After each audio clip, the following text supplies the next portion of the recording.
lamun tuangan tah nu dicepeng ku si emak eta naon mah nyepengan naon eta mun teu mere kaing si emak nyepengan naon emak cau lamun tuangan dibawa rajaban tuangan dibawa muludan anu pasti dieusian ku ayat-ayat Allah dibacakeun sholawat dieusian ku pangajian saur Imam Ibnu Hajar Al-Haytami dina kitab Nikmatul Kubro fi Maulidi Waladi Adam maka lamun tuangan nu dimawa muludan nu dibawa rajaban terus dituang ku urang cai dileueut ku urang dakhala fi qalbihi alfu rahmatin wa kharaja min qalbihi alfu illatin wa dillatin.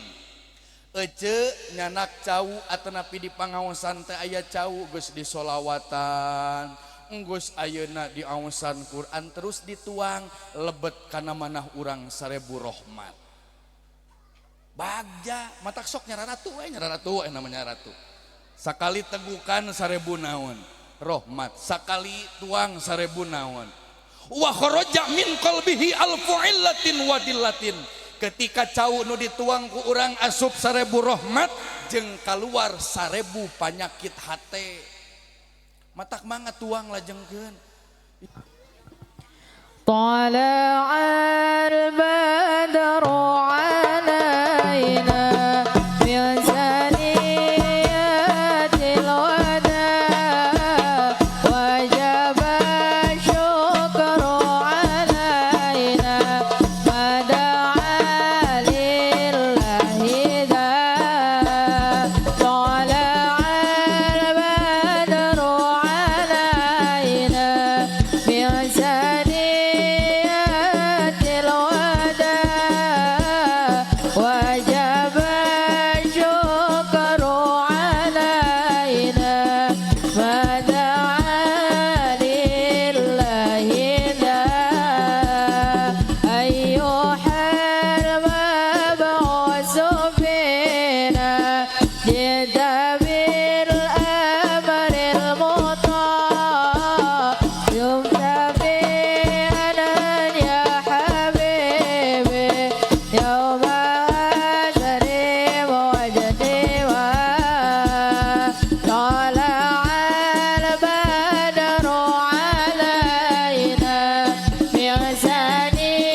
Assalamualaikum warahmatullahi wabarakatuh.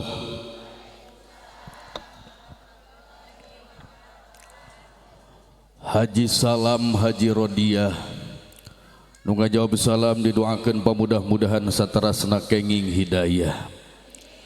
Haji salam haji Muhyiddin ibu-ibu nu teu ngajawab salam didoakeun salakina sing getol kawin pasti ngoceak daripada dicandung mending diduruk.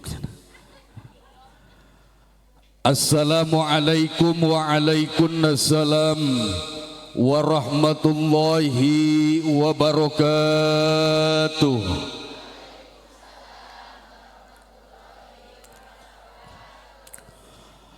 Alhamdulillahilladzi asra bi'abdihi laylam minal masjidil harami ilal masjidil aqsa alladzi barakna hawlah.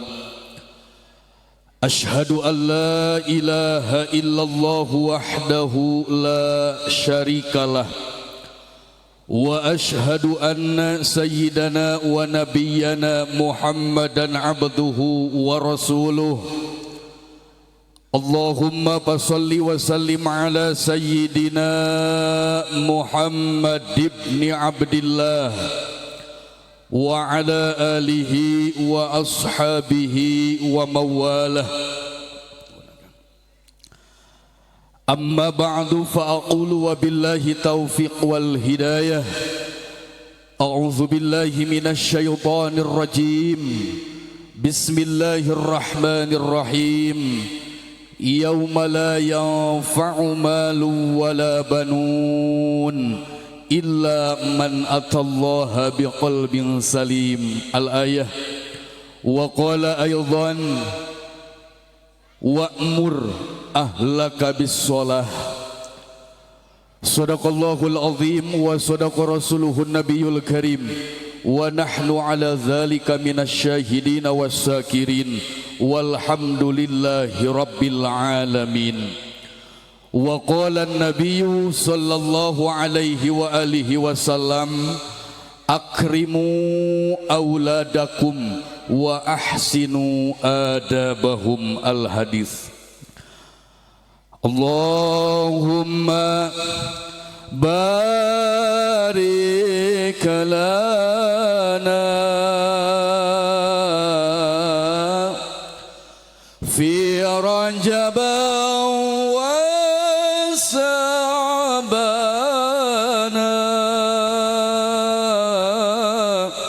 wa ballighna Ramadana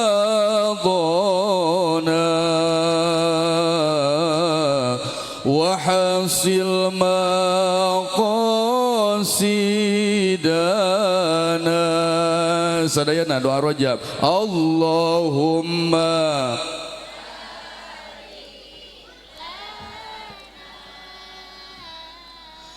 fi Rajab wa Sa'bana wa ballighna. Amin ya Allah. Waghfir lana dzunubana. Mugi Gusti ngaberkahkeun dina Rajab jeung Sa'bana. Mugi Gusti ngadugikeun kana Ramadan anu mulia ciri datang na kiamat. Loba panyakitmu aneh neangan ubarana susah iwal kudzikir ka Allah. Allahumma amin fi Rajab wa Sa'bana wa ballighna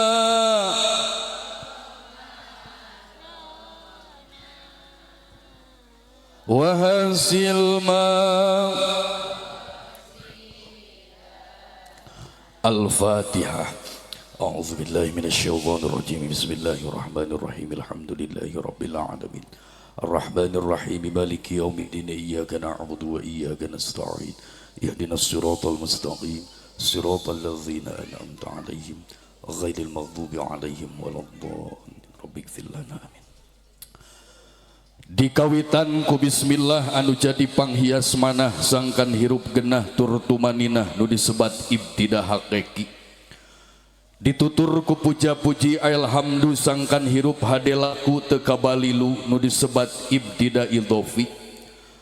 Anu mana alhamdulillah kalayan kutroh kalih irodahna Allah. Urang sadaya dina ieu waktos tiasa patepung lawung paamprok jongok dina raraga pangaosan dalam rangka memperingati di Isra dan di Mi'rajkannya baginda Nabi besar Muhammad sallallahu alaihi.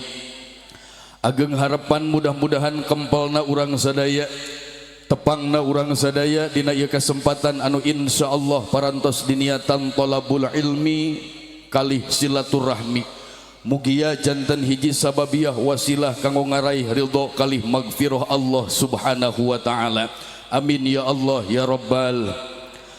disambung ku sholawat anu jadi wasilah menang syafaat nu disebat ibtida urfi anu mana sholawat kali salam salamina dicurah limpahkeun kanu janten paduka alam Nabi urang anu mulia Rasul urang tercinta anu mana mantena parantos berhasil nyandak umat minaz zulumati ilan nur minal kufri ilal iman bahkan berhasil nyandak umat nu tadina biadab jadi beradab yakni habibana wa sayyidana khataman nabiyyin Nabi besar Muhammad.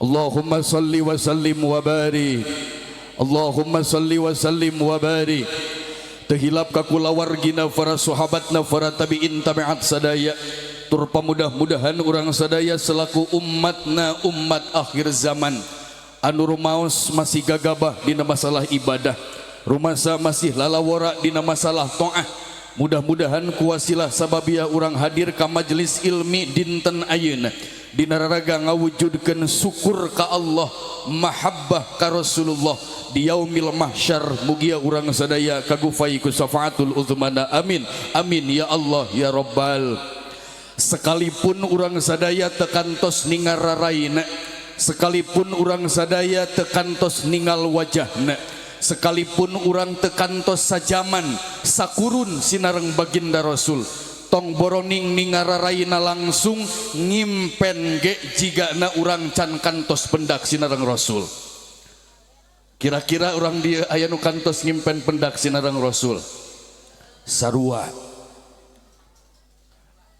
boroning ngimpen jeung pendak sinareng Rasul nu aya lamun ngimpi urang diudag nu gelo beh dieuna diudag Bang Emo atawa ditagih leasing tebih lebihkeun ka ngimpen pendak sinareng Rasul tapi ya Allah ya Rabbana tesawios abdi umat akhir zaman tekantos ningararai baginda Rasul tesakurun sajaman sinareng baginda Rasul ngimpen ge abdi tekantos tapi pamudah-mudahan kuasilah Allah maparin iman jeung cinta mugia urang sadaya di yaumil mahsyar kadituna parat dugikeun ka surgana Allah tiasa sasarengan sinareng junjunan baginda Muhammad sallallahu alaihi Allahumma salli wa sallim wa barik Allahumma salli wa sallim wa barik insyaallah nu hadirna ieu kasempatan teh kalebetkeun golongan-golongan jelema nu keur dirindukeun ku Rasul ece urang tekantos ningararaina teu sajaman sinareng Rasul tapi Rasul kantos kempel sinareng para sahabat Rasul sasangem payunan para sahabat ya ashabi ana mustaun bi ikhwani saur Rasul wahai sahabatku aku sangat merindukan saudara-saudaraku sahabat ngawaler ya Rasul nu dimaksa ku salira nu keur dirindukeun ku salira saha naha kami saur Rasul la sanes sabab aranjeun mapangkatna sahabat anu pasti iman nu langsung ningali mukjizat kaula nu dipaparin ku Allah ningali kehebatan keagungan Gusti Allah anjeun mapangkatna sahabat saha atuh nu keur dirindukeun ku salira teh Rasul ngawaler ulaika humul ladzina lam yarawni wa yu'minuna bi golongan jelema-jelema nu teu pernah ningali kaula tapi eta jelema iman ka kaula Allahumma sholli wa sallim wa barik lamun Rasul keur merindukan kita semua mari kita jemput kerinduan baginda Rasul nalika urang hirup di alam dunia ayeuna di sisi ngalaksanakeun kewajiban ti Allah terus bumbuan deui hirup urang baseuhan lamai ayeuna urang ku nyeureurkeun nyebatkeun jenengan Muhammad sallallahu alaihi nu disebat sholat kantenan ayeuna bulan Sa'ban lungsurna parentah sholawat teh dilungsurkeun dina bulan Sa'ban ayat anu geus masyhur innallaha wa malaikatahu yusholluna 'alan ya ayyuhalladzina amanu shollu 'alaihi wa sallimu ta eta teh diturunkeunana dina bulan Sa'ban kanggo urang sadaya mungpang mengpeng ku Allah masih keneh dipaparin kesehatan dipaparin usia yuk mungpang mengpeng urang masih ayeuna calik di bulan Sa'ban urang nyeureurkeun maos sholawat menjemput kerinduan baginda Muhammad sallallahu alaihi osok sholawatan di dieu resep rek resep kumaha tadi pas ka dieu disambut ku ajengan ku panitia murang kalih nuju sholawat ibu-ibu nuju sholawat di masjid pasti sholat di madrasah pasti sholawat leres gitu ngawitan pangaosan sholat nganu jadi pertanyaan ketika rek sare ketika rek kulem ketika rek bobo sholawat atau ngoprek HP tak gitu. Insya Allah ibu mada ahli pangaosan badai kulem tekan kitu sunah Rasul abdas heula leleson posisi kulemna sunnah Rasul bade bobo dipepene ku zikir ku tasbih maca sholawat perhatoskeun teh budak kurang ketika rek sare mangga tinggal di kamar ece murang kali urang naha wiridan naha bade kulemna teh naha zikir naha bertasbih bertahmid ka Allah atawa ngoprek HP Pak ayeuna mah jadi rek sare teh jauh depikeun ka zikir jeung tasbih nyanyi nu aya kitu udah ku kolotna dibere HP atuh rek sare teh lain zikir sholawat celengkeung nyanyi bila ingin melihat ikan di dalam kolam tenangkan dulu airnya sebening tuh dak rapal ini teh bila mata tertuju pada gadis pendiam caranya tak sama menggoda janda bengsrat gitu kan rek sare eta teh rengse pangaosan ayeuna robah deui eusian ku zikir eusian ku sholat supaya bobona ge baro Allahumma sholli wa sallim wa barik. Mudah-mudahan urang sadaya nu hadir na kesempatan janten ahli sholawat istiqomah dina sholawat amin ece sholawat matong boroning di akhirat di dunia kehebatanna ku Allah geus ditembongkeun di dunia ge geus ditembong pribados mendak hiji riwayat kapungkur aya hiji ulama besar anu wastana Syekh Sufyan Sauri. Syekh Sufyan Sauri mangrupikeun ulama jumhur ulama sufi pada masana hiji waktos anjeuna melaksanakan panggilan Allah nu disebut ibadah haji sawaktos anjeuna ngalaksanakeun tawaf ifadah mengelilingi Ka'bah sebanyak 7 putaran beliau bertasbih bertahmid bertakbir berdoa kepada Allah subhanahu wa ta'ala. Syekh Sufyan Sauri dari putaran pertama sampai putaran ke-7 gitu ngadoa ka Allah upami ece tawaf ngulilingan Ka'bah ngan secara tidak langsung Syekh Sufyan Sauri sawaktos tawaf dipertemukan oleh Allah dengan seorang pemuda kisaran 40 tahun nuju tawaf eta budak ngora nu diaos teh lain sholat ayeuna lain tasbih lain takbir ngagungkeun Allah nu diaosna kur maca sholawat maca naon cenah seorang ulama besar pasti taros-taros ieu budak ngora digigireun kuring keur tawaf nu dibaca teh sholawat we jeung sholawat aya naon hebatna sholawat beres tawaf singkat carita budak ngora eta digeruan wahai fulan ka dieu sakedap mangga tuan bade naon mun make bahasa urang lain direnge-renge jeung karenge ketika anjeun tadi tawaf nu dibaca teh sholawat we jeung sholawat aya naon hebatna sholawat keur salira aya naon dahsyatna sholawat keur anjeun eta budak ngora ngawaler wahai tuan sanyana taun ieu abdi teh kedahna ngalaksanakeun ibadah haji jeung pun bapa duaan abdi angkat ti negeri Sam ka negeri Mekah pun bapak di tengah-tengah perjalanan ngantunkeun pun bapak di tengah-tengah perjalanan pupus anu mana tuan jenazah pun bapak saatos ruh jeung ragana dipisahkeun ku Allah anu tadi raraina bodas jadi geheng, anu tadi socakna normal jadi bolotot, anu tadi patuanganna normal jadi melenung. Itu jenazah pun Bapak. Abdi izin gaduh Bapak jenazahna sapertoskeun kieu, tapi nya ge kitu ieu Bapak abdi. Dicana ku abdi jenazah pun Bapak ka penginapan, dituruban ku samping dugikeun abdi bobo gigireun jenazah pun Bapak. Sawaktos abdi bobo tuan abdi ngimpi kasumpingan hiji jalmi anu kasep-kasepna can mangis alam dunia. Eta jalmi seungit-seungitna can mangis alam dunia. Eta jalmi ngangorak sukan bodas-bodasna can mangis alam dunia.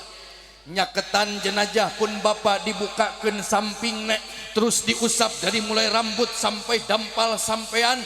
Masya Allah, anu tadi raraina geheng jadi bodas deui, anu tadi patuangan melenung jadi normal deui, anu tadi socakna bolotot jadi normal deui. Eta jalmi bade wangsul dina impenan ku abdi ditarik selendangna, ku abdi dibetot ridana, bari abdi nanya ka mantena dina impenan, man anta ari anjeun teh saha? Eta jalmi ngawaler awama ta'rifuni, naha anjeun teu wawuh ka kuring. Budak ngora eta ngajawab dina impian, la henteu, man anta saha atuh salira teh? Eta jalmi ngawaler, ana Muhammadur Rasulullah, kuring Muhammad utusan Gusti, ngimpen kasumpingan baginda Muhammad sallallahu alaihi wasallam. Digabruk ku budak ngora eta bari naros ka Rasul, ya Rasul, aripun Bapak kunaon tadi? Sate acan dilayad ku salira, raraina bodas jadi geheng, socakna normal jadi bolotot, patuangan normal jadi melenung. Saur Rasul, wahai fulan, Bapak anjeun jenazahna beungeutna bodas jadi geheng, panona normal jadi bolotot. Itu gambaran keur Bapak anjeun nalika hirup di alam dunyana nu ditinggalina pidorakaeun jeung pimaksiateun ka Allah. Dupi eta patuanganna melenung kunaon ya Rasul? Saur Rasul, gambaran keur Bapak anjeun bahwa Bapak anjeun nalika hirup di alam dunia nu dituangna barang haram, barang subhat jeung barang riba. Tapi nya ge Bapak anjeun ahli maksiat, nya ge Bapak anjeun ahli doraka. Aya hiji amalan nu teu pernah ditinggalkeun ku Bapak anjeun, unggal poe unggal peuting, nyaeta nyebutkeun ngaran kaula nu disebut sholawat. Urang rumaos loba dosa, urang rumasa loba kasalahan, pamudah-mudahan kulantunan-lantunan sholawat, aosan-aosan sholawat, urang sadaya aya dina panghampura Allah subhanahu wa ta'ala. Amin ya Allah ya Rabbal. Siap sholawatan sasarengan. Ya Nabi salam, ya Rasul salam, ya Habib salam, salawatullah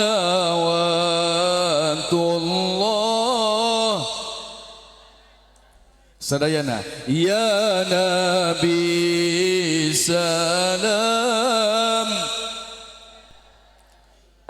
ya Rasul salam alaika, ya Habib salam alaika, salawatullah alaika.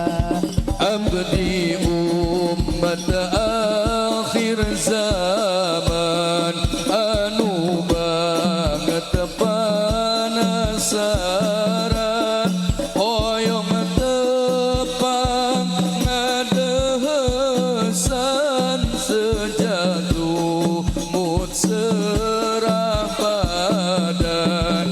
Ya Nabi salam alaika, Allah, ya Rasul salam, alaika. ya Habib salam.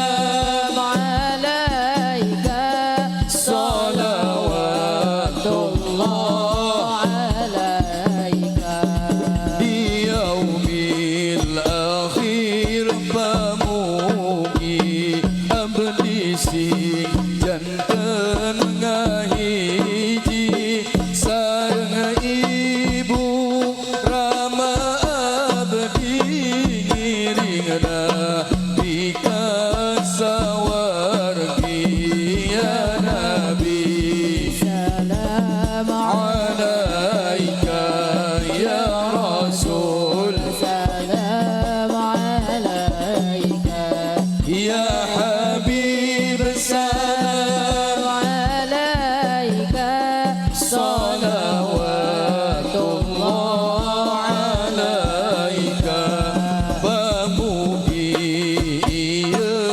jamaah du'ana bisati ijabah singa biasa angkat jarah ke Mekah kali Madinah ya Nabi salam alaika ya Rasul salam alaika ya habib salam alaika salawatullah alaika ya Nabi salam alaika ya Rasul salam alaika ya Habib salam alaika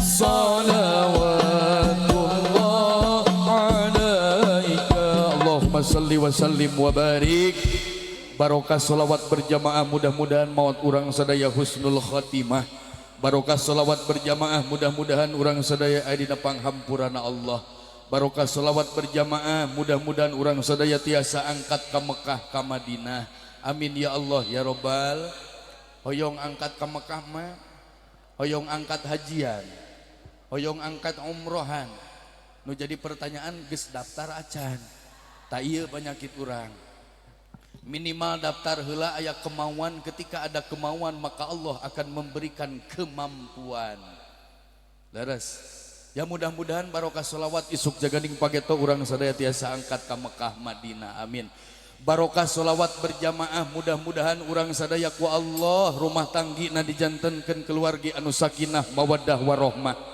barokah sholawat berjamaah mudah-mudahan urang sadaya dipasihan keturunan anu solihin solihah dipasihan generasi penerus generasi pelopor bukan pengekor generasi penggerak bukan penggertak generasi ahli syukur bukan ahli kufur generasi ahli taat lain ahli maksiat generasi ahli salat lain ahli selawat amin ya Allah ya Robbal ma terang selawat naon selawat teh tulak panto leres tabarokah pangaosan ayeuna mudah-mudahan urang ku Allah dipaparin keturunan ahli salat lain ahli selawat nu dimaksad selawat ayeuna mak lain tulak panto tapi judi online slot ngaranna leres ya Allah ya Robbana wilujeng Kang Haji wilujeng slot bisi budak urang terjerumus kadinya perhatikeun punten da aya nama geus rupa-rupa aya judol judi online aya pinjol pinjaman aya bool hiji deui terang bool bobogohan online ce geus rupa-rupa aya nama kade perhatikeun budak urang blus eta ka kamar ba'da magrib komo ngagarulung di jalan bisi keur main game naon online atanapi judi naon judi online perhatikeun sabab luarna ayeuna memang menggiurkan padahal itu menghancurkan dan merugikan teu saeutik gara-gara judi online aya dina berita budak ngora di Karawang ngagantung diri di kosan gara-gara judi online aya pamajikan maehan nu jadi salafi gara-gara judi online aya budak wani maehan nu jadi indung jeung bapak rungkad wae maena teu meunang menta duit teu dibere wani maehan kanu jadi indung jeung bapak ya Allah ya Robbana geus rupa-rupa ayeuna mah barokah ngaos mudah-mudahan urang ku Allah dipaparin generasi anu solihin solihah ma upami aya guludug upami aya kilat urang sok nyumput neangan tempat anu tak cenah nu sok main judi online mah guludug jeung kilat teh ditungguan cenah lamun aya kilat teh dikali matak bebenangan badag eta teh eta ge mun teu rungkad cenah gitu aya rungkad wae mah percuma nepak tarang jeung nepak tarang. Ya Allah ya Robbana, mudah-mudahan salayana aya dina bimbingan Allah, dina naungan lindungan Allah subhanahu wa ta'ala. Amin ya Allah ya Rabbal alamin. Anu ku pribados dipika hormat kersana para alimil ulama, para kiai, para ajengan, para sepuh-sesepuh, wabil khusus kasepuhan di Masjid Nurul Yakin alladzi lam yusamma ismuhum ta'diman wa takriman. Anu alhamdulillah katawis rempeg hadir kempel ngariung sinareng urang sadaya teu aya lepatna dina waktos anu ayeuna urang doakeun mudah-mudahan para guru urang sadaya, para kiai urang sadaya, para ajengan urang sadaya khusus di ieu patempatan saterasna ku Allah dipaparin kasehatan nu dilengkapi ku afiah. Amin. Dijembarkeun milik kalih rizkina, ditambih-tambih deui ilmuna, ditambih-tambih deui kaberkahan ilmuna, oge salamina mudah-mudahan aya dina ridhona Allah subhanahu wa ta'ala. Amin ya Allah ya Rabbal. Segenap jajaran panitia penyelenggara PHBI peringatan Hari Besar Islam dalam rangka memperingati di Isra dan dimi'rajkannya baginda Nabi besar Muhammad sallallahu alaihi wasallam. Anu alhamdulillah berkat wasilah panitia pribados tebih-tebih di Singaparna Tasik tiasa patepung lawung paamprok jonghok sinareng para wargi nu aya di kampung Sindang Wangi. Alhamdulillah rempegna ieu pangaosan. Alhamdulillah Bapak Kades nage hadir. Alhamdulillah. Lamun berbicara Pak Kades hadir, Bapak RT, Bapak RW na pasti aya. RW sabaraha ieu teh? RW hiji aya, Pak RW na aya. Urang doakeun barokah pangaosan Pak RW sing enggal naik jabatan. Tina RW 01 jadi RW 02. Suganda jadi Kades. Kan aya keneh Pak Kades na. Hebatna ieu panitia alhamdulillah lain kursa ukur pangajian. Lamun ku pribados ditafakuran ieu panitia geus bisa ngumpulkeun anu nata nagara, anu nata agama jeung anu nata keluarga. Mana nu nata nagara? Bapak Kades, Bapak RT, Bapak RW. Mana nu nata agama? Para kiai, para ajengan, para ustad. Mana nunata keluarga? Ieu jamaah nu sakieu rempegna urang sadaya. Alhamdulillah. Mudah-mudahan ngariungna urang sadaya dina ieu kesempatan, kumpulna urang sadaya dina ieu kesempatan, janten doa kadituna urang para tiasa kumpul ngariung di surgana Allah subhanahu wa ta'ala. Amin ya Allah ya Rabbal. Jamaah rempeg alhamdulillah. Lila hebat ieu panitia perjuanganana anu tangtos abdi yakin kikieuan teh perlu pengorbanan. Ketika ngawujudkeun acara nu sakieu badagna perlu pengorbanan, baik itu tanagina, emutanana, utamina dina masalah hartana. Leres kitu. Abdi yakin nyewa sound system nu sakieu ngeunahna ku duit ieu teh Kang. Make duit. Nyieun panggung, nyewa panggung kunaon? Ku duit. Leres. Ngagaleuh tuangeun leueuteun kunaon? Jadi acara kikieuan teh panitia perlu dukungan aja. Duit wae ari ibu-ibu. Dukungan panitia mah. Lamun abdi jauh-jauh ti Tasik datang ka ieu tempat rek neangan dulur aja. Ari si ece duit wae neangan dulur penak sareng pangarsa ajengan alumni ti Lewo, alumni ti Miftahul Huda, ti Anur. Alhamdulillah neangan dulur. Lamun si emak ta si nini anu geus hirup sorangan, anu geus teu boga salaki, pantes si emak pisan anu butuh duda mah. Sugan aya duda bengserat can digadabah. Ari ibu-ibu mah duit we jeung duit jiga teh eta. Tapi dah ibu-ibu mah budak rek sakola mekelan reseu. Balanya ka warung gitu kan.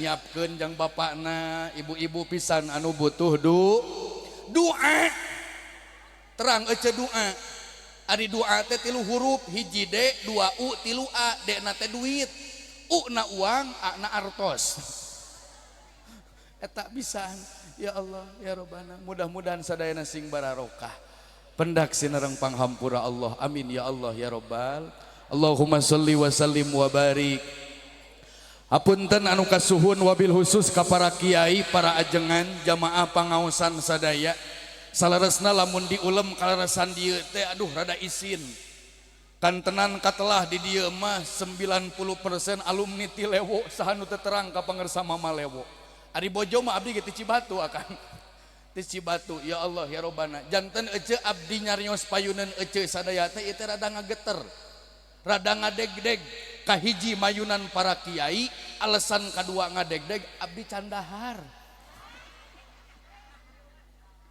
ya Allah ya Robbana hampir salatri ari ajengan dahar we jeung dahar da orang NU mah kitu atuh abdi yakin ketika aya perayaan rek maulidna rek rajabanana kumpul manusia ijtima'un nas matak saur guru urang sadaya Mbah Hasyim As'ari dina kitab As-Samail ketika melaksanaan perayaan Rajab atanapi Maulid Nabi Muhammad sallallahu alaihi wasallam maka bakal kumpul 3 perkara anu kahiji ijtima'un nas anu kadua wa yaqra'ul Qur'an nu katilu tsumma yumaddu lahum simmatu yaqulun pangajian ayeuna geus istima'un nas kumpul manusia nu ti belah kidul sing alabrul ti belah kaler sing galeser ti belah wetan belah kulon sing aralon kumpul dina ieu patempatan ijtima'un nas mudah-mudahan urang menang barokah ti Allah subhanahu wa ta'ala geus kumpul manusia dieusian ku pangajian ngaji Quran qori parantos maca sholawat atos geus ngawujud ieu rojaban Pak nu terakhir summa yumaddu lahum simmatu yaqulun tuluy digelarkeun tuangeun mun make bahasa urang mah parasmanan sabada pangajian kira-kira aya parasmanan aya alhamdulillah kaasupkeun kana kategori eta teh nanaonan urang mah bangsa warga Nahdiyin lamun pangajian kudu aya parasmanan sagala rajaban aya parasmanan muludan kudu aya parasmanan ya Allah ya Robbana ternyata aya dalilna ece lamun tuangeun tah nu dicepeng ku si emak eta naon mah nyepengan naon eta mun teu mere kaing si emak nyepengan naon emak cau lamun tuangeun dibawa rajaban tuangeun dibawa muludan anu pasti dieusian ku ayat-ayat Allah dibacakeun sholawat dieusian ku pangajian saur Imam Ibnu Hajar Al-Haytami dina kitab Nikmatul Kubro fi Maulidi Waladi Adam maka lamun tuangeun nu dimawa muludan nu dibawa rajaban terus dituang ku urang cai dileueut ku urang dakhala fi qalbihi alfu rahmatin wa kharaja min qalbihi alfu illatin wa dillatin ece nyanak cau atanapi di pangaosan teh aya cau geus disolawatan geus ayeuna di aosan Quran terus dituang lebet kana manah urang 1000 rahmat bagja matak sok nyararatu we nyararatu namanya ratu sakali tegukan 1000 naon rahmat sakali tuang 1000 naon wa kharaja min qalbihi alfu illatin wa dillatin ketika cau nu dituang ku urang asup 1000 rahmat jeung kaluar 1000 panyakit hate matak mangga tuang lajengkeun ya Allah ya Robbana makal teu ece atuh makal sekali-kali mah lain ka panitia deui ieu mah ya Allah jadi indit ka pangajian mah barokah ya Allah ya Robbana beres pangajian ngariung jeung para kiai parasmanan rahmat tungkul eta teh mudah-mudahan urang saterasna dina bimbingan Allah subhanahu wa ta'ala amin ya Allah ya Rabbal ma'asyiral muslimin rahimakumullah dina dinten ayeuna waktos anu ayeuna urang sadaya kempel ngariung dina raraga pangaosan memperingati di Isra sinareng di Mi'rajkeunana baginda Muhammad sallallahu alaihi wasallam. Punten lamun berbicara tentang Isra Mi'raj geus lidag, lamun berbicara tentang Isra Mi'raj parantos maklum, parantos masyhur sadayana. Diunggal pangajian ngaguar Isra Mi'raj, diunggal pangaosan ngaguar Isra Mi'raj, anu mana Kangjeng Rasul di Isra sinareng di Mi'rajkeun cek dina kitab Madarijis Su'ud terjadi na Isra Mi'raj Kangjeng Rasul teh 1 tahun sebelum Kangjeng Nabi hijrah ka Madinah. 1 tahun sateuacan Kangjeng Rasul hijrah ka Madinah, Kangjeng Rasul dibere hadiah ku Allah. Kenapa bahasana dibere hadiah? Sabab sateuacan Isra Mi'raj Kangjeng Rasul mayunan amul huzni, tahun penuh dengan kesedihan, tahun penuh dengan kesengsaraan. Di tahun eta dikantunkeun kuno janten bojone, di tahun eta dikantunkeun kuno janten pamana anu teras-terasan ngabela perjuangan Rasul dina ngagelarkeun agama Allah Subhanahu wa taala. Sawaktos ayeuna ngantunkeun bojona, saatos ngantunkeun pamana, orang-orang kafir semakin menggila dan menjadi-jadi dugikeun bade ngabunuh baginda Muhammad sallallahu alaihi geus mayunan amul huzni. Kangjeng Rasul ku Allah dibere hadiah. Mana hadiahna? Isra sinareng mi anu Nabi jeung Rasul nu sanes teu acan kantos. Ta ieu lamun berbicara Isra jeung Mi'raj punten ece. Aya 2 poin aya Isra jeung Mi'raj. Isra itu perjalanan di waktu malam anu geus jelas diabadikeun dina Al-Qur'an. Subhanalladzi asra bi'abdihi lailam minal masjidil harami ilal masjidil aqsal ladzi barakna haulah. Ari Mi'raj naik diangkatna baginda Nabi langit kahiji kadua nepikeun katujuh mustawa rafrafil a'la sidratil muntaha. Itu Mi'raj naikna baginda Nabi di Mi'rajkeun ku Allah Subhanahu wa ta'ala. Lamun berbicara tentang Isra Mi'raj larina bakal kana salat deui jeung kana salat deui, cacahanana salat deui jeung kana salat deui. Sateuacan kapalih dinya urang ngaguar hiji alasan, hiji sabab anu mengandung hikmah kanggo urang sadaya kenapa Kangjeng Rasul ku Allah di Mi'rajkeun, kenapa Kangjeng Rasul ku Allah dianyangkeun ka langit kahiji nepikeun ka langit katujuh.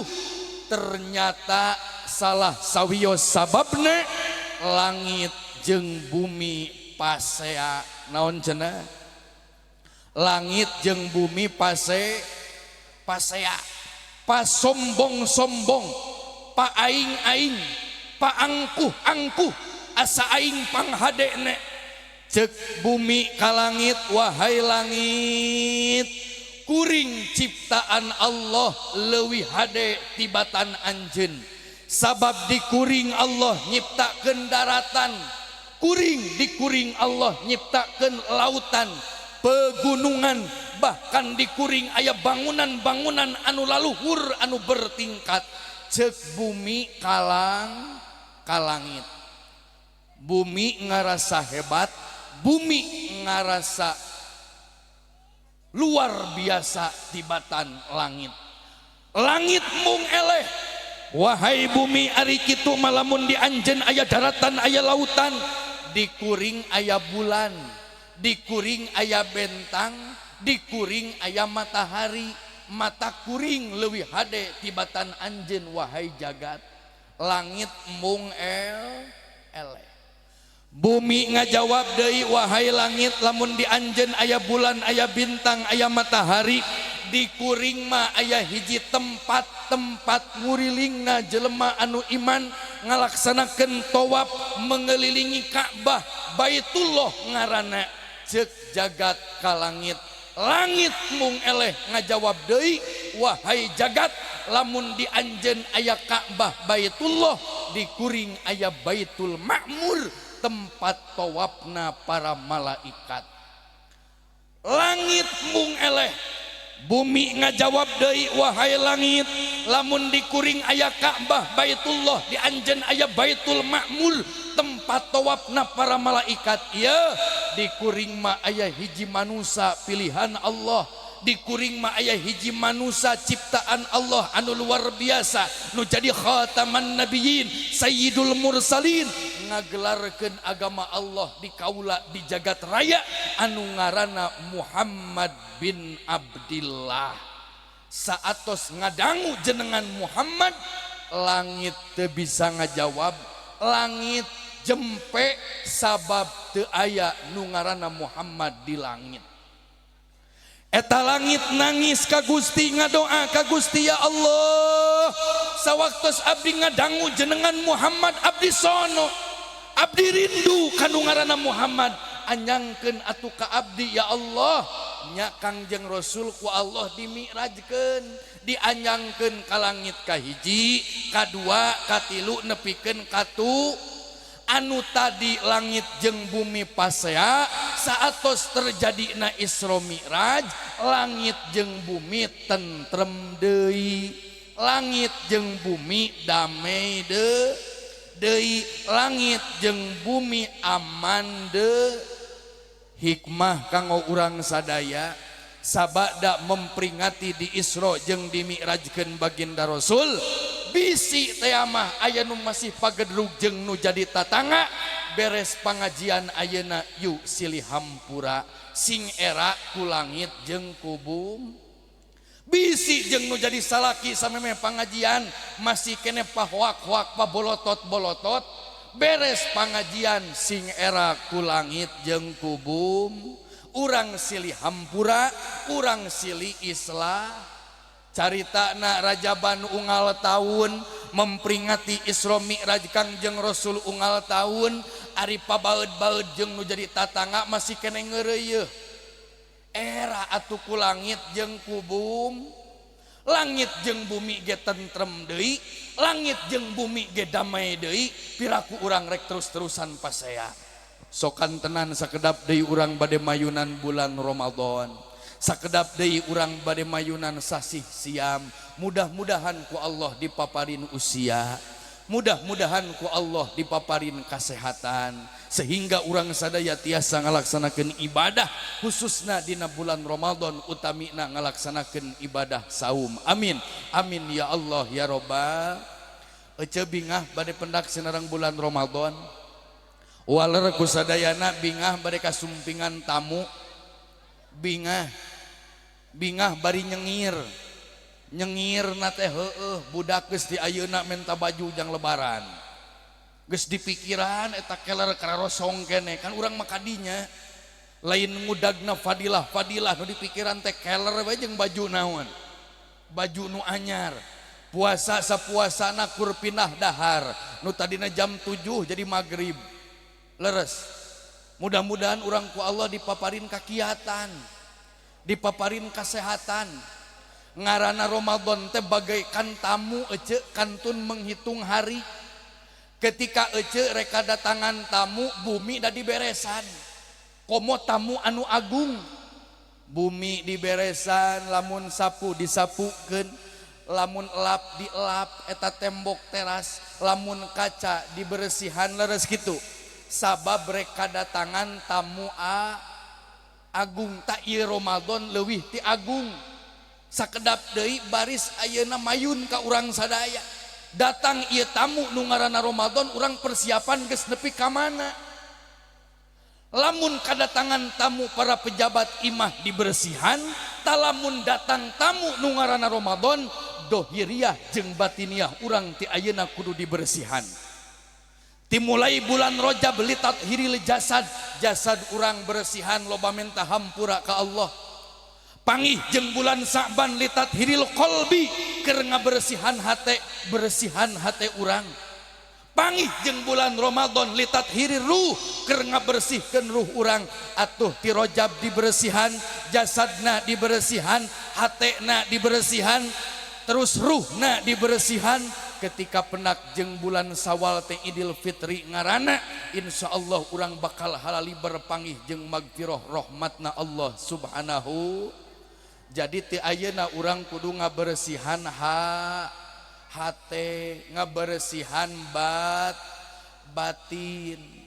Abdi yakin di dieu sadayana ahli ibadah. Abdi yakin sadayana di dieu ahli mengabdikan diri ka Allah. Amin. Cek pangersa ajengan lamun mamatahan salat di dieu mah geus tukangna. Leres kitu.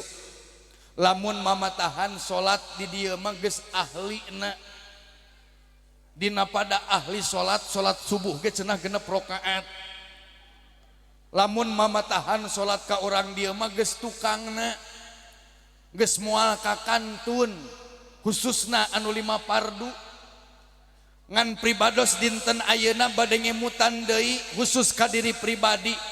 Di sisi urang di alam dunia ngalaksanakeun parentah Allah utamina nu ngaranna ibadah salat anu yakin ku urang keur digarap unggal poe unggal peuting minimal 5 waktu anu wajib anu fardu. Punten di sisi urang ngalaksanakeun ibadah salat, di sisi urang ngalaksanakeun pengabdian ka Allah nu sok dipopohokeun ku urang kumaha carana urang sadaya menjaga pahala salat urang supaya teu hancur begitu saja. Ibu salat subuh osok, ditanya salat maghrib osok, ditanya salat isya osok.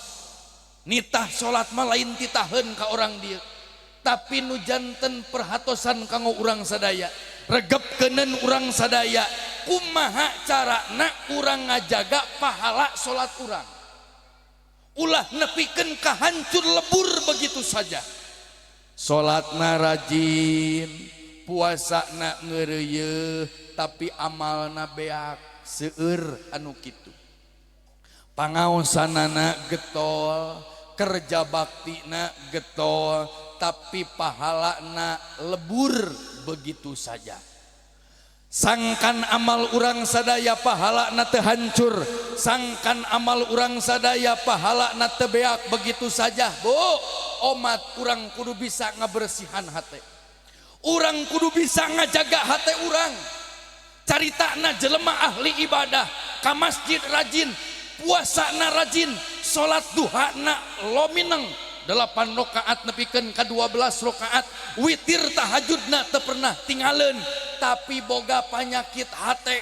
Tina panyakit hate kaluhur lahir ucapan matak ngaraheutkeun hate batur, perilakuna matak ngaraheutkeun kana hate batur. Punten nu kitu nu Rasul disebut muflis, jelema anu rugi, jelema anu bangkrut. Lain bangkrut usahana, melainkan bangkrut ketika menghadap Allah. Di dunia ayeuna rajin salat, rajin puasa, tapi kotor hatena, beak amalna dibikeun ka jelema nu dinyerina. Seueur anu kitu seueur. Caritana ahli salat tapi lisana teu dijaga. Cariosna ahli pangaosan tapi lakuna matak nganyerikeun kana hate batur. Kade nu kitu bisi kaasupkeun kanu muflis. Jelema anu bangkrut tak ieu perlu dijaga amal urang. Perlu diriksa amal urang, bersihan hati urang sadaya supaya terlahir caritaan anu kotor, supaya terlahir perilaku anu matak nganyerikeun kana hati batur. Teu sawios urang ibadah sakieu buktina, urang ibadah sakieu kamampuanana, mudah-mudahan we aya dina panampian Allah Subhanahu wa taala. Amin ya Allah ya Rabbal. Amin ya Allah ya Rabbal. Ya Rasulullah, ya Nabi, laka syafa'at wa hadal matlabi. Sarangan ke grup hadoh naon teh? Al Gopar. Al Gopar teh goreng parab eta teh. Oh Gojali, pemidi Limbangan mah Gojali. golongan jalmi lintuh baradag ya orang sholawat sarangan Ya Rasulullah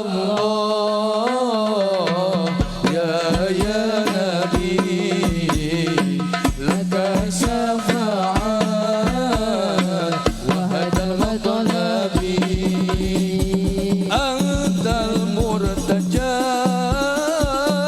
ya umasiha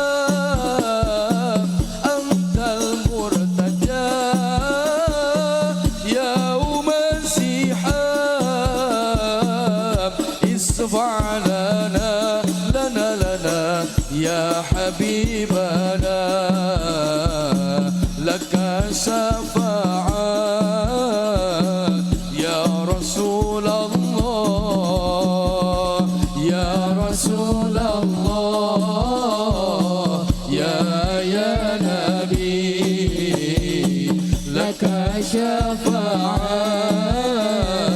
wa hadal matlabi antal murtaja ya umasiha antal murtaja ya umasiha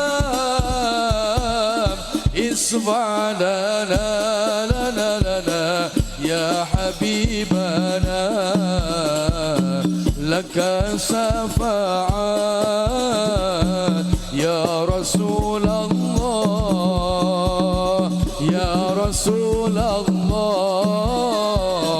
ya Nabi laka syafa'at wa hadal matlabi jita lil baraya bi syar'il mubin ansurul hidayah bainal alamin isfa' lana ya habibana laka syafa'at ya Rasulullah ya Rasulullah ya Nabi laka syafa'at wa hadal matlabi Allahumma sholli wa sallim wa barik ningali seman di tukang si kituan we geus teu geunah diuk eta teh komo ayeuna musim cedem kieu popoean can dijahit gitu kan da abdi yakin hatena mah di imah ieu teh komo geus jam 12 kieu mah dan naiknya jam 11 tadi teh terus kitu bujurna geus gutak-gitak teu daek cicing da datangna jam 7 ka dieu laras kitu aja muhun cenah aceng ibu ge datang teh setengah salapar ya Allah ya Robbana keun poin kahiji urang tingkatkeun maca sholat sabab parentah sholawat lungsurna dina bulan sa anu kadua hikmah tina Isra Mi'raj urang silih hampu teu beda urang tentremkeun deui damaikeun deui jeung nu jadi tatangga jeung nu jadi keluarga teu beda tentremna langit jeung bumi saatos dimi'rajkeun diisrokeun bagindana nu katilu urang bersihan hate urang supaya teu ngahancurkeun kana pahala ibadah urang ka Allah Subhanahu anu kaopat we nu terakhir ece dina raraga memperingati di Isra sinareng dimi'rajkeun baginda Nabi karena lamun berbicara Isra Mi'raj mah nu ngajawabna iman sok sakantenan sakedap deui urang bade mayunan bulan Ramadan yuk urang tingkatkeun kualitas iman jeung Islam urang ka Allah naon cenah tingkatkeun iman jeung Islam urang ka Gusti Allah sokantenan ayeuna lamun ngemutan di akhir zaman ngalenyepan di akhir zaman ayeuna loba pisan hambatan tantangan rintangan anu matak ngaruksak kana iman jeung Islam khususna keur generasi penerus urang sadaya punten ece ayeuna ngaranna 2025 disebut nage zaman modern zaman digital zaman atanapi era globalisasi dan zaman serbama maju omat perhatoskeun budak urang atik didik murang kalih urang sina kuat pondasi iman jeung Islamna dina nyang hareupan zaman anu sakieu edana luarna penuh dengan kemajuan tapi lamun teu bisa ngigelanana lamun teu bisa ngajogedanana matak terjerumus kana padorakaan jeung pamaksiatan. Punten salah satu bukti kemajuan zaman punten lamun kapungkur ece aya kaperluan dulur urang nu di Jakarta dulur urang nu di Bandung paling ge urang nulis naon surat dititipkeun ka tukang pos nepi na teh 3 poe aya anu saminggu dulur lada jauh di luar negeri 3 bulan. Ayeuna mah da zaman modern geus teu usum jeung teu pati usum jigana gampang serba instan tinggal boga HP assalamualaikum ti Sindang Wangi dulur urang nu di Bandung ngajawab waalaikumsalam. Assalamualaikum ti Sindang Wangi dulur urang nu di Jakarta waalaikum. Assalamualaikum ti Sindang Wangi dulur urang anu keur umrohan hajian waalaikum. Malah bisa video callan ayeuna mah leres kitu. Ieu bukti kemajuan kemajuan teknologi anu amatlah pesat. Di sisi ayeuna zaman anu beuki dieu beuki maju teknologi amat pesat omat urang kudu bisa nguatkeun pondasi iman jeung Islam khususna para putra putri urang sadaya generasi penerus urang sadaya cek tadi lamun teu bisa bijaksana lamun teu bisa ngigelanana matak babari terjerumus kana padoraka gara-gara HP jeung nu jadi tatangga pas saya update status gara-gara HP jeung nu jadi dulur rada angang gara-gara status Facebook jeung nu jadi salaki pas saya gara-gara status TikTok eta teh dan ini ge TikTokan ayeuna mah geuning ya Allah ya Robbana geus rupa-rupa ari kitu mah aceng atuh ibu ulah boga HP bapak ulah boga HP nyamangga da kaperluan ngan nu tadi kudu bisa bijaksana sana karena aya pimadarateun jeung pimanfaateunana pimadarateunana loba pimanfaateunana seueur mana pimadarateunana khusus kanggo generasi penerus urang sadaya ayeuna punten lamun kapungkur hayang ningali film 17 tahun katongoh film 17 tahun ke atas paling ge ditampilkeunana teh dina layar tancep anu semalam suntuk teh geuning lamun aya gerimis bubar biasana eta hayang ningali film 17 tahun ke atas beh dieu punten gogodana teh aya tinju atawa main bal baheula mah aya main bal main Persib pangajian rada orot akang aya tinju Maktisen main pangajian rada orot ayeuna mah geus babari anu paling hariwang lamun hayang ningali film 17 tahun katongoh punten di bioskop geus dibuka bioskop disensor Yahudi jeung Nasrani teu cicing film 17 tahun katongohna diasupkeun kana VCD jeung DVD unggal kamar film porno unggal kamar film 17 tahun katongoh unggal kamar film unur-unur anu ungked-ungkedan tapi teu maju Yahudi jeung Nasrani teu cicing VCD DVD disensor anu ipis jiga citakan kicimpring teh geuning diduruk ge babari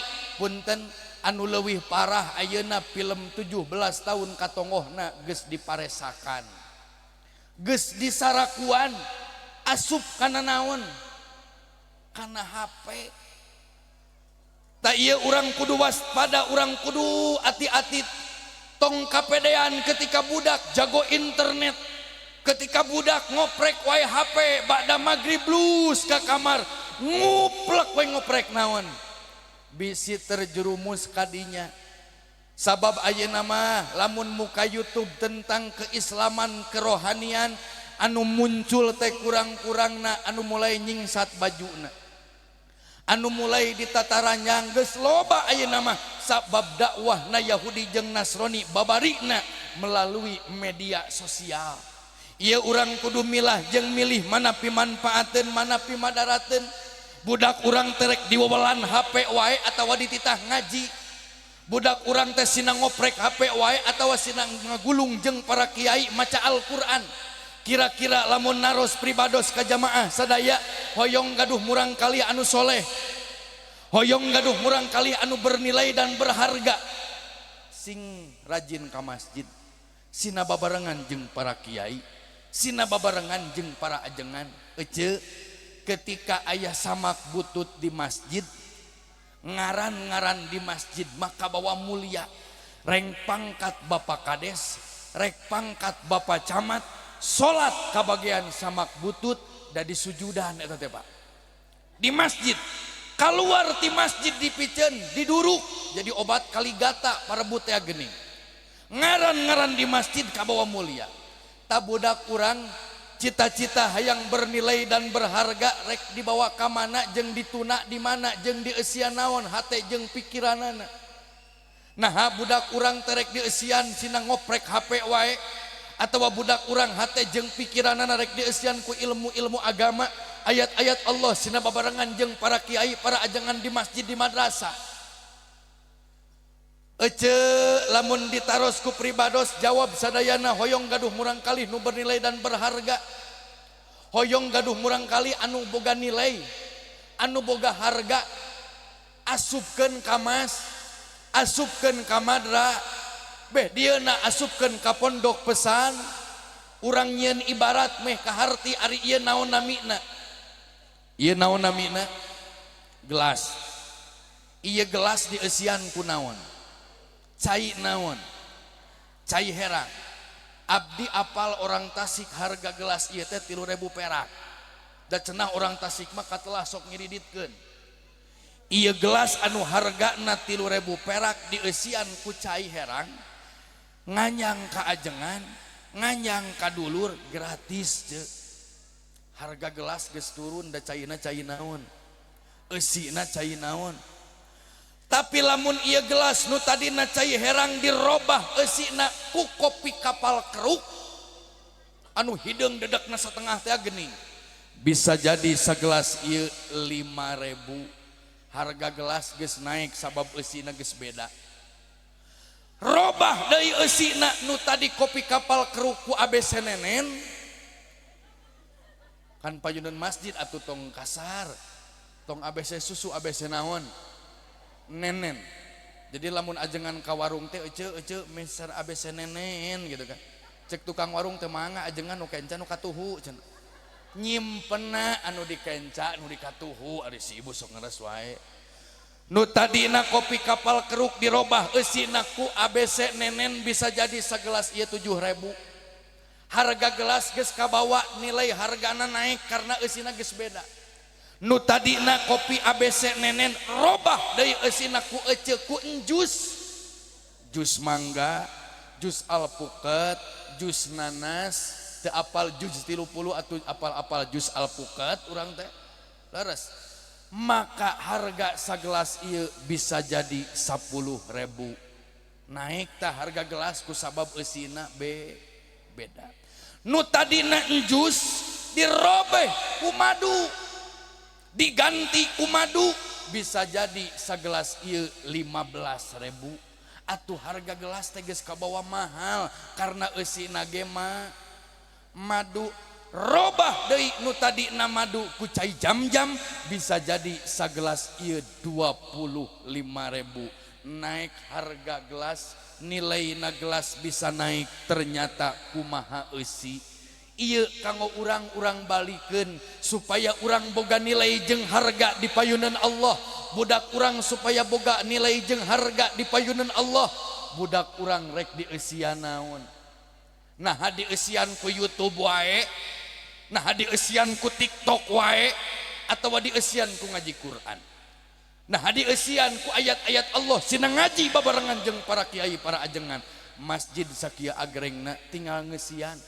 Madrasah sakitu fasilitas HD tinggal daek ngeusian. Malah di dieu mah unggal RT aya naon? Aya masjid jigana pangajian teu eureun. Mudah-mudahan urang sadaya dipaparin istiqomah ku Allah Subhanahu wa taala. Amin ya Allah ya Rabbal. Jadi geus keung ece. Matak dina berita aya budak pamuda merkosa nini-nini, heueuh eta teh. Da ngoprekna HP wae nu ditingalina film porno wae bingung nyalurkeunana merkosa nini-nini.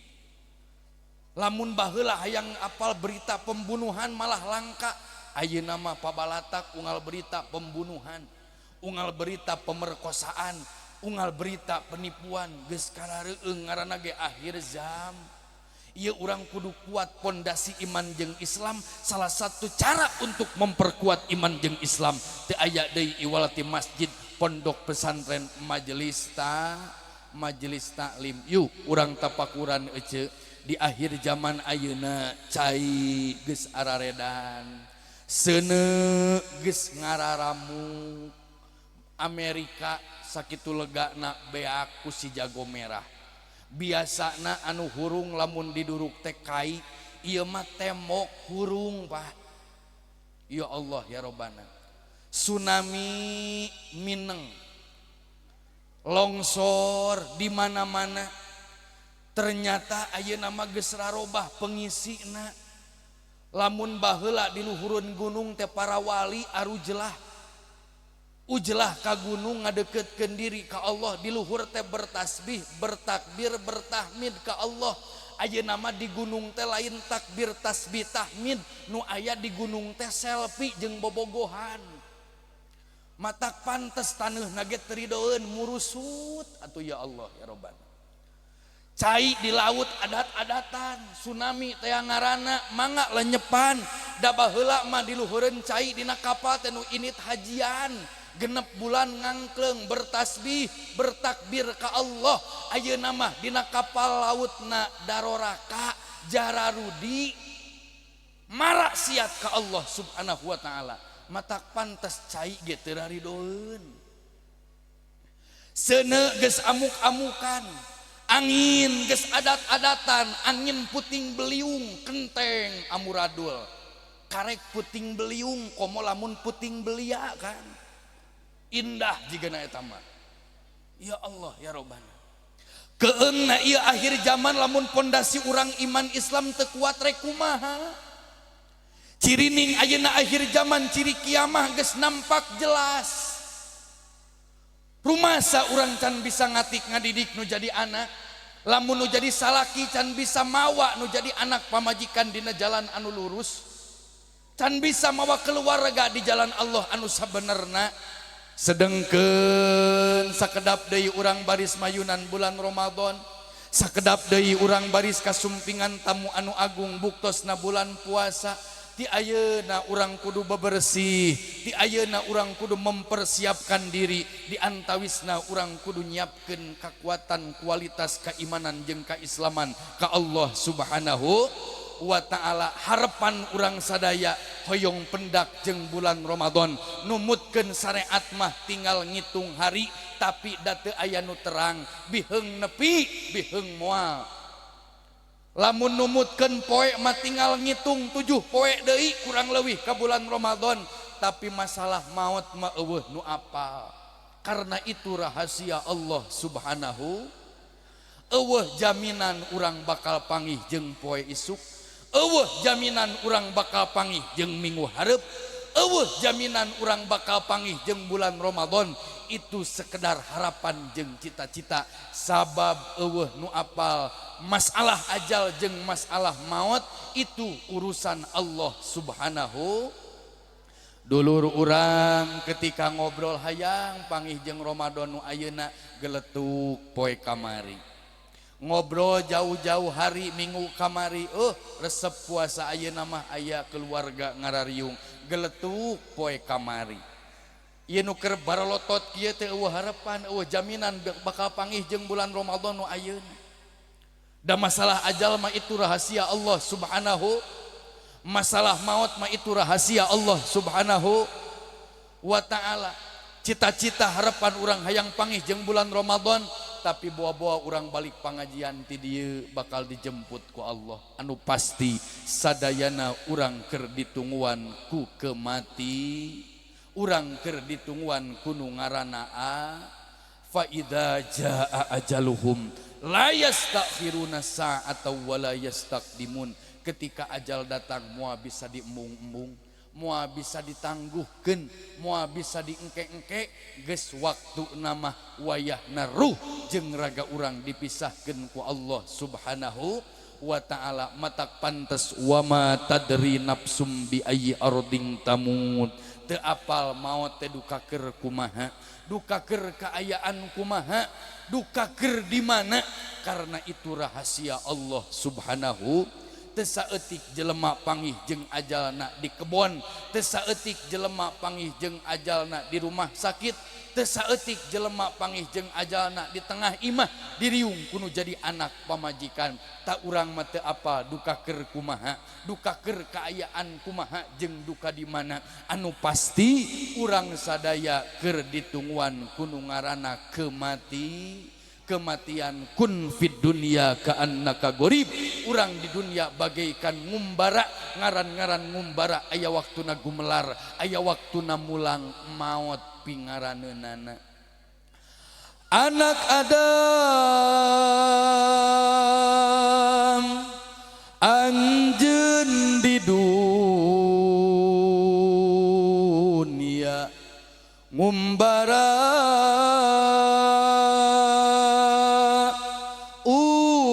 anjeun di dunia teh moalila, moal anu kebal di dunia mah kabeh ge bakal maut. Inti nama urang keur dipepene di alam dunia, anu jadi pejabat, nu jadi pengusaha, nu jadi petani, anu jadi jelema biasa-biasa, hakikat nama kabeh ge keur nungguan giliran kematian. Anak Adam umur anjeun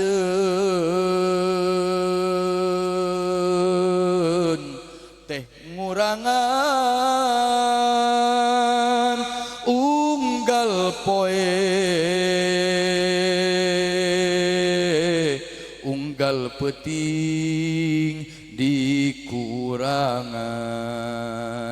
Dina segi angka mah ngagedean panggih jeung bulan Sa'ban, panggih jeung bulan Ramadan anu munggaran 50 jadi 50 hiji tahun, 60 jadi 60 hiji tahun.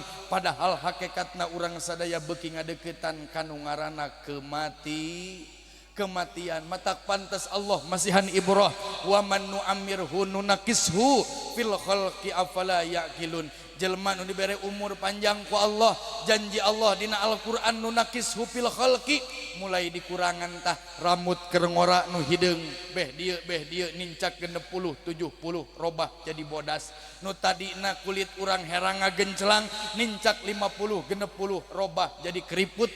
Nu tadina keur ngora paningali nu sakitu jelasna geus kolot mah robah jadi remeng-remeng.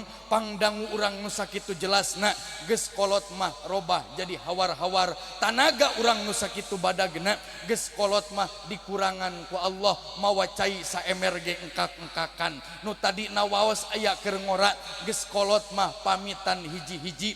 Afala yaqilun, nah teu malalikir jeung teu boga pikiran bahwa maut keur ngadodoho ka urang sadaya. Anak Adam maut eueuh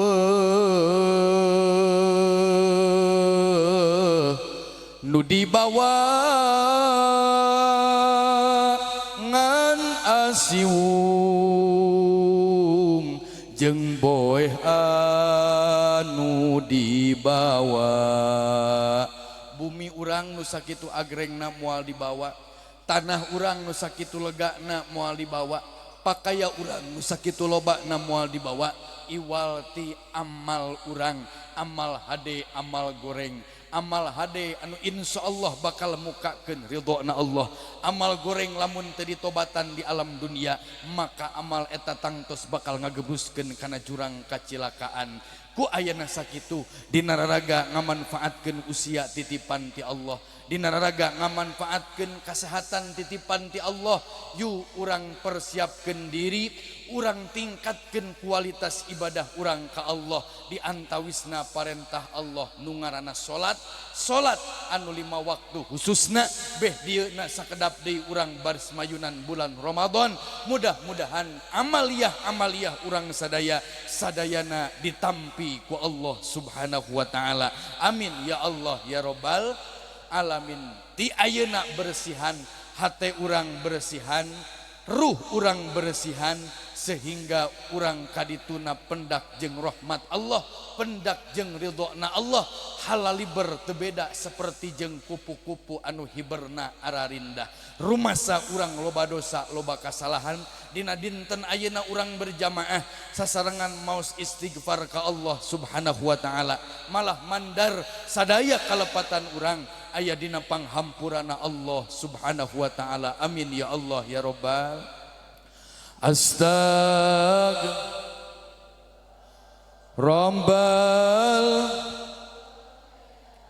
Astaghfirullah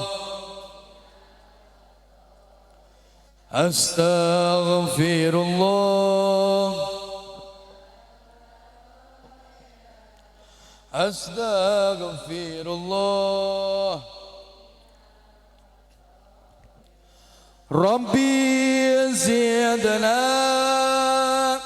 ilman nafi'a wa wafiqna amalan maqbula wa wahab lana rizqan wasi'a wa tub alaina توبة نصوحا وتوب علينا توبة نصوحا أستغفر الله رب البرايا أستغفر الله من الخطايا أستغفر الله رب البرايا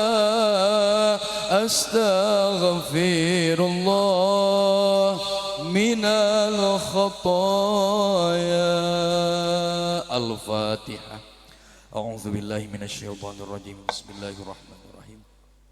الحمد لله رب العالمين الرحمن الرحيم مالك يوم الدين إياك نعبد وإياك نستعين اهدنا الصراط المستقيم صراط الذين أنعمت عليهم غير المغضوب عليهم ولا الضالين رب اغفر لنا آمين.